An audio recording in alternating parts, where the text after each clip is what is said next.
भले ही तेजस्वी यादव की सत्ता में वापसी हो गई है, लेकिन लगता है कि इस बार इतिहास विजय सिन्हा बनाएंगे।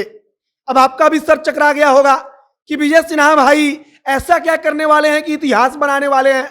तो कहा जा रहा है कि विजय सिन्हा अब अंतिम वक्त में चल रहे हैं और अब हो सकता है कि कल विजय सिन्हा इतिहास बना दे और वो करके दिखा दे जो अब तक बिहार विधानसभा के इतिहास में अब तक कभी भी नहीं हुआ है। बाकी नमस्कार, मेरा नाम है मोहित कुमार सिंह और आप देख रहे हैं जनता जंक्शन। तेजस्वी यादव के सामने विजय सिन्हा एकदम अपना छाती चौड़ा करके खड़े हो गए हैं। अब तक विजय सिन्हा ने विधानसभा अध्यक्ष के पद से इस्तीफा नहीं दिया है, जबकि विजय सिन्हा को यह पता है कि अब हम अध्यक्ष पद पर रहने की हैसियत में नहीं है। मतलब कि उनकी पार्टी सत्ता में नहीं है, उनके साथ बहुमत नहीं है, लेकिन फिर भी विजय सिन्हा को देखिए कि वो अध्यक्ष पद की कुर्सी छोड़ नहीं रहे हैं और विधानसभा के अध्यक्ष पद पर, या कह लीजिए कि विधानसभा का जो स्पीकर होता है उस कुर्सी पर वो बैठे हुए हैं। अब आप समझिए कि विजय सिन्हा कैसे बिहार के इतिहास में आज तक जो नहीं हुआ वो कर सकते हैं। दरअसल अब तक बिहार विधानसभा में किसी भी विधानसभा अध्यक्ष को अविश्वास प्रस्ताव के माध्यम से नहीं हटाया गया है। मतलब कि जो भी विधानसभा अध्यक्ष बना है वो अपने मन से इस्तीफा देकर चला गया है, लेकिन अब तक अविश्वास प्रस्ताव लाने की कोई जरूरत नहीं पड़ी है और किसी भी विधानसभा अध्यक्ष ने अविश्वास प्रस्ताव का सामना नहीं किया है। लेकिन अब कल चूंकि विधानसभा का सत्र है तो यह तय माना जा रहा है कि अगर विजय सिन्हा ने इस्तीफा देने का ऐलान नहीं किया, अपने मन से अपनी कुर्सी छोड़ नहीं दी, तब वहां पर विधानसभा अध्यक्ष को अविश्वास प्रस्ताव का सामना करना पड़ेगा।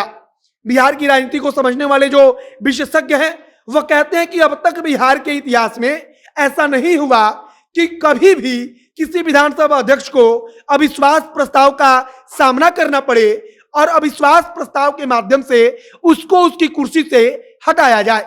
लेकिन विजय सिन्हा ऐसा लग रहा है कि उन्होंने सोच लिया है कि भले ही तेजस्वी की सत्ता में वापसी हुई है, लेकिन रिकॉर्ड तो हम बना देंगे।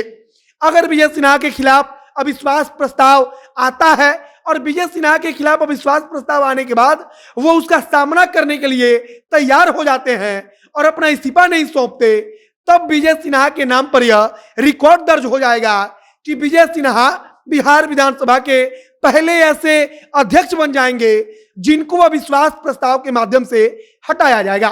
अब आप समझ लीजिए कि अविश्वास प्रस्ताव है क्या। तो अविश्वास प्रस्ताव का सीधा सा मतलब है कि जो सत्ता पक्ष है वह कह रहा है कि विजय सिन्हा के पास बहुमत नहीं है तो वह अध्यक्ष पद की कुर्सी पर रहने के लायक नहीं है, लेकिन विजय सिन्हा अपनी कुर्सी छोड़ नहीं रहे।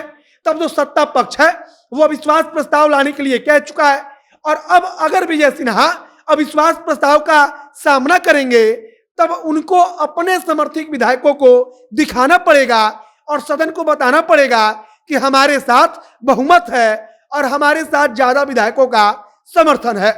अगर विजय सिन्हा के पास ज्यादा विधायकों का समर्थन नहीं होता तब वो अविश्वास प्रस्ताव हार जाएंगे और उसके बाद से उनको मजबूरन पद छोड़ना पड़ेगा, या अगर वो नहीं छोड़ेंगे, इस्तीफा नहीं देंगे, तब अविश्वास प्रस्ताव का मतलब ही होता है कि उनको पद से हटा दिया जाएगा। तो कुल मिलाकर विजय सिन्हा ने अब तक इस्तीफा नहीं सौंपा है। विजय सिन्हा ने इस्तीफा नहीं सौंपा है, तब इस बात की पूरी उम्मीद हो गई है कि अब ऐसा लग रहा है कि कल सदन के अंदर अविश्वास प्रस्ताव आएगा।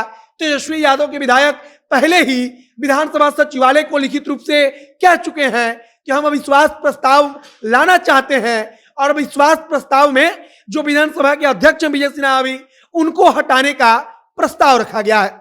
अब अगर विजय सिन्हा कल समय रहते इस्तीफा नहीं सौंप देते, अपने अध्यक्ष पद की, स्पीकर पद की कुर्सी को नहीं छोड़ देते, तब इनको अविश्वास प्रस्ताव का सामना करना पड़ेगा और अविश्वास प्रस्ताव का सामना जब वो करेंगे तब तय है कि सरकार के पक्ष में 165 विधायक हैं तो भाजपा के पक्ष में 80 विधायक भी नहीं है। मतलब कि भाजपा 80 के नीचे है, विजय सिन्हा के समर्थित उम्मीदवार 80 के भी नीचे हैं, तो वहीं जो सत्ता पक्ष है तेजस्वी यादव, नीतीश कुमार, यह लोग 165 हैं। और अब इसी आंकड़े को देखकर तय है कि विजय सिन्हा को अध्यक्ष पद की कुर्सी से हाथ धोनी पड़ेगी। लेकिन अगर अविश्वास प्रस्ताव का वो सामना कर लेते हैं तब वो एक रिकॉर्ड बना देंगे कि अब तक बिहार में किसी भी विधानसभा अध्यक्ष को अविश्वास प्रस्ताव का सामना नहीं करना पड़ा है। तो अब देखना होगा कि तेजस्वी यादव के सामने विजय सिन्हा कब तक टिक पाते हैं और क्या कल वाकई में अविश्वास प्रस्ताव का सामना विजय सिन्हा करेंगे, और अविश्वास प्रस्ताव का सामना करेंगे तो एक नया रिकॉर्ड बन जाएगा। तो आप क्या सोचते हैं कि आखिरकार विजय सिन्हा के मन में क्या चल रहा है? आखिरकार भाजपा चाहती क्या है कि वो विजय सिन्हा को नहीं हटा रही है? क्योंकि विजय सिन्हा का हटना तय है, और अगर अविश्वास प्रस्ताव का वो सामना करते हैं तब समझ लीजिए कि एक प्रकार से ये छींछा लेदर कराने जैसा होगा, मतलब कि खुद की बेइज्जती खुद से करवानी। बाकी आगे देखना होगा कि कल क्या कुछ होता है। आप जनता कनेक्शन के साथ जुड़े रहिए, जो कुछ होगा, जो कुछ नई जानकारी आएगी हम आप तक पहुंचाते रहेंगे। कैमरे के पीछे पीयूष खड़े हैं और मैं मोहित कुमार सिंह। बहुत बहुत धन्यवाद।